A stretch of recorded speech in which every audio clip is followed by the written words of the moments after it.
Please welcome this week's special guest, Mick.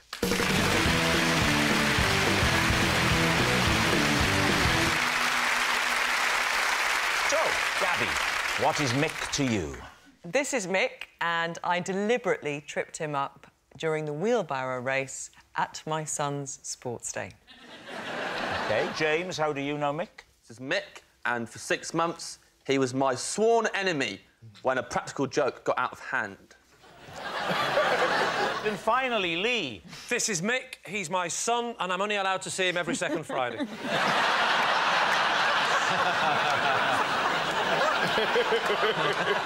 Sorry, no, that's not it. This is Mick. I once took him home from nursery instead of my own son. So there we have it.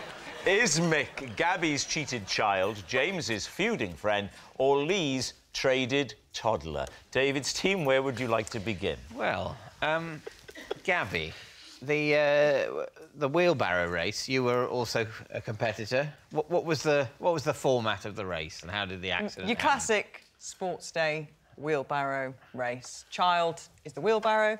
I was driving my son as a wheelbarrow, and Mick's mum, Barbara, was driving him. And there's always a lot... I feel our family gets a lot of pressure on sports day because my husband was an international rugby player and I did sport, and people always look at us as if they're the ones to beat. You know, I always feel that added dimension of competitiveness. You were a rhythm gymnastic, weren't you? I was a gymnast. Yeah, I think they're looking more at him. Carry on.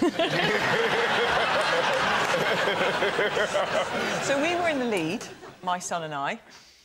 And you know, like in your peripheral vision, you can feel somebody coming. And as we got to the turn, they were level with us, and my son's arm buckled, and which is for a wheelbarrow race is a bit of a no-no. So it takes you a couple of seconds to recover. So now we're behind. Quite painful for your son as well. Perhaps that should be the main concern. Classic sports person. Oh, that's a no-no. We need this. We got back level with them, and I'm ashamed, obviously, about what happened next. So I can feel, you know, these horrible thoughts coming into my mind. You know, we could take him out. You know, we could. Wow! Come on, this is why we've been taking all the drugs. And I stood on his hand, and so I know. Deliberately. You were thinking we should take him out. So he then slightly buckled. So Which is a no-no. He got himself back into the race, yeah. And I decided that I couldn't let us win because that could be construed in some people's eyes as cheating, standing on the opposition's hands. Yes. And in some people's eyes, physical assault. So I had to then sabotage us because I couldn't let us win. So I deliberately kind of pushed my son into the ground. So you assaulted 2 children. I kind of just, you know, pretended to trip onto Reuben. So, right. And then his arms buckled, double buckle, which is a no-no. No. And that meant... Reuben is your boy? Yes, oh gosh, yes, yes, yeah. You know, the one with the face like that. All right, who would you like to speak to next? OK, James, so Mick became your sworn enemy because of a practical joke. That got out of hand. That got out of hand. Yes. So what was the practical joke or prank? First of all, I'll say for the record, before we carry on, I hate this boy. I'm nothing but content for him, and I'm furious he's got on this show. I just think I feel I can only see him every second Friday.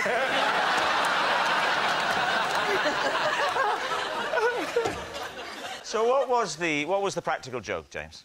He put cabbage leaves in my bed. How did he get in your room? I was staying at his house. On a sleepover? How old are you? A few years ago. Yeah, well, he wouldn't have been born. He was 9.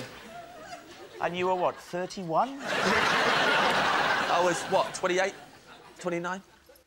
And how do you know him? I know his dad. He's his son.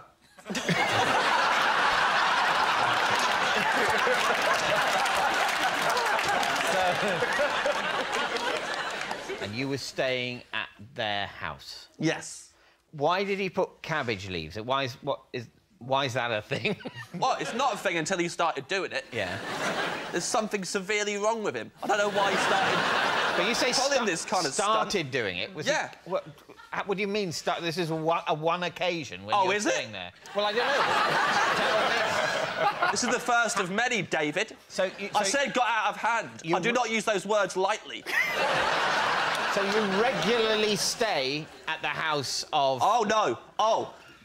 This little man does not restrict these pranks to his own house. He has no respect for anyone's privacy and will cross any boundaries available to him. I hate him with all my heart. Yeah.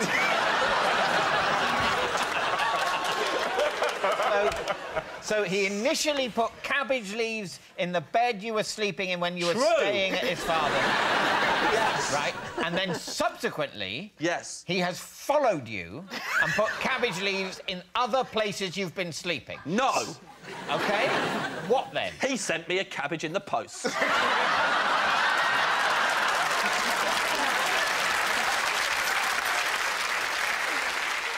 He sent me half a cabbage, cling-filmed, in a box.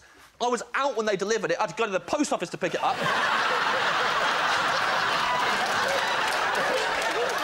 There was a note inside that said, "You got cabbaged again."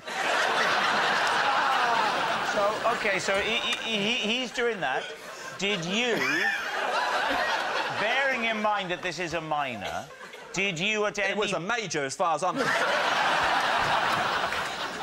Did you at any point retaliate? Yeah, but it took me 6 months. What did you do?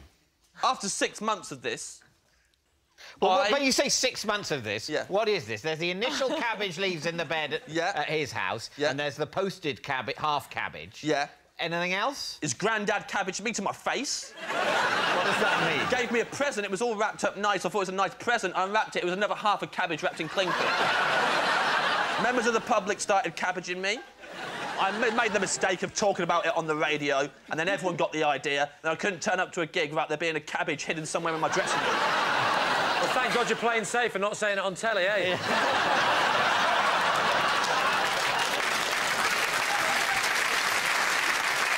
So, did you retaliate? Absolutely did. I removed all of his belongings from his bedroom and replaced them with cabbages. That's, I would say, a disproportionate response. 6 months of my life, David. 6 months of my life of not knowing where the next cabbage was coming from. It was horrible. I had to go big. I've been cabbaged so many times. Somebody started a Twitter account, was tweeting pictures of cabbages on me every day. They said stuff like, oi, oi, Savoy. It was horrible. And that was just the tip of the iceberg. It's a lettuce! It's a lettuce, you idiot! No, but come on, cut me some slack! No. I would say that anyone who can No. enjoy that joke about a lettuce would have to be a sociopath. All right, on to Lee. Lee, remind us of your story. This is Mick. I once took him home from nursery instead of my own son. Why did you not recognise your own son by using your eyes and knowing what he looks like? I do recognise my own son, but we had this new pram, and the pram... I put him in the pram. He was very young at the time, because, well, you have to go to nursery. And I put him in the pram. At nursery? They're not a pram, a push They're chair. a pram when they're sort of tiny. A push chair, you make one mistake. You say lettuce instead of cabbage. They're on your back. You say pram instead of push chair. I get to see him every other week. I'm stressed. I put him in the push chair, and then I got chatting to all the other mums and dads and stuff. Got chatting, turned round. Little did I realise that one of the other parents had exactly the same pushchair, and because he was asleep, I just didn't bother talking to him because I thought he was asleep. Pushed him and got all the way home. Long walk as well, because he goes to school in London and we live in Aberdeen. How long was it before you realised? Probably Glasgow. It was about... believe it or not, preferably do. Yeah, that's very much the question. Believe it or not, it was as I went into the front door and I pushed him towards my wife, who was coming towards me, and she said, "That is not my son."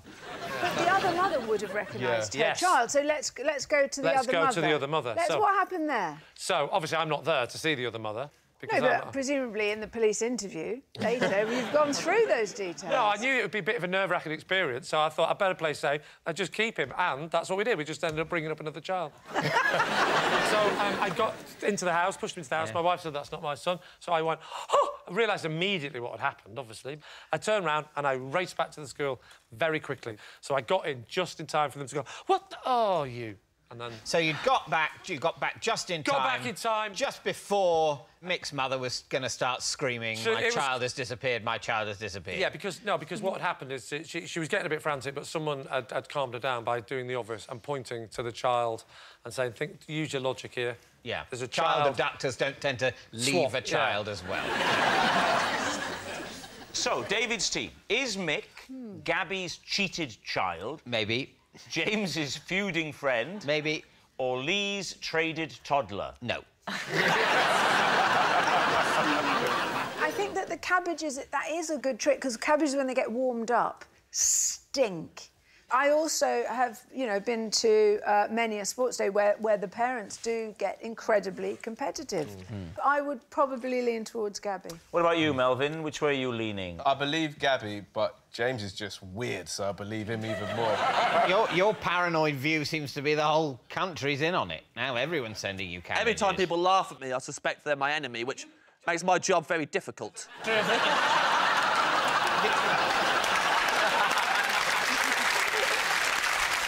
You think Gabby, but James even more. And David thinks it's me, so... Yeah. Oh, I don't know. James. You're going for James. Mick, would you please reveal your true identity? I'm Mick, and I am James's worst enemy.